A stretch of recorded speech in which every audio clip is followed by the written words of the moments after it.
Walking போகிறவங்க, jogging போகிறவங்க, தயவுசெய்து உடற்பயிற்சி செய்கிறவங்க செல்ஃபோனை அவாய்ட் பண்ணிவிடுங்க. ஏன்னா செல்ஃபோன் எடுத்துகிட்டு போகிறதுனால உடற்பயிற்சி செய்கிறதுக்கான எந்த பலனும் இல்லாமல் போய்டும் உங்களுக்கு. இப்போ உள்ள காலகட்டத்தில் மனைவி, மக்கள், பிள்ளைகள் இல்லாமல் கூட இருந்துருவாங்க போல இருக்குது. ஆனால் செல்ஃபோன் இல்லாமல் யாராலும் இருக்க முடியாது போல இருக்குது. அந்த அளவுக்கு ஆகிட்டோம். தயவுசெய்து குடும்பத்தோடு இருக்கப்பயாவது அந்த செல்ஃபோனை ஒரு மணி நேரம் ஓரம் கட்டி வச்சுட்டு, நெட் ஆஃப் பண்ணிட்டு ஓரம் கட்டி வச்சுட்டு, பிள்ளைங்கிட்ட இல்லையா மனைவிட்டையும் சந்தோஷமாக பேசுங்க. 2வது, உடற்பயிற்சி செல்லும்போது செல்ஃபோனை அவாய்ட் பண்ணிவிடுங்க. அப்பயும் வீட்டிலேயே வச்சுட்டு போயிடுங்க.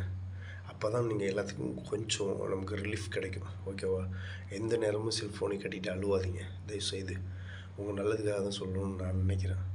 இது உங்களுடைய தோழனாக இருந்தாலும் சரி, தோழியாக இருந்தாலும் சரி, ஜாக்கிங் போகிறவங்க எல்லாம் நீங்கள் இதெல்லாம் ஷேர் பண்ண வேண்டாம். நீங்கள் சொன்னாலே போதும், அவங்க புரிஞ்சுக்குவாங்க. ஏன்னா ஒரு ஃப்ரெண்டுக்கிட்டலாம் தோழன் தோழிக்கிட்டலாம் சொன்னால் கூட புரிஞ்சுக்குவாங்க. அந்த மாதிரி சொல்லுங்கள்.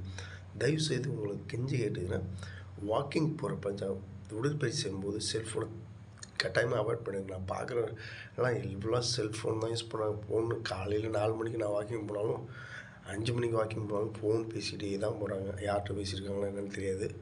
பிஸ்னஸ் விஷயமாக கூட பேசலாம். அது நமக்கு தேவையில்லாத விஷயம். தயவுசெய்து அதெல்லாம் அவாய்ட் பண்ணிவிடுங்க. தயவுசெய்து கெஞ்சி கேட்டுக்கிறேன். ஏன்னா நம்ம உடற்பயிற்சி செய்கிறது நம்மளோட ஆரோக்கியத்திற்காக மட்டும்தான்.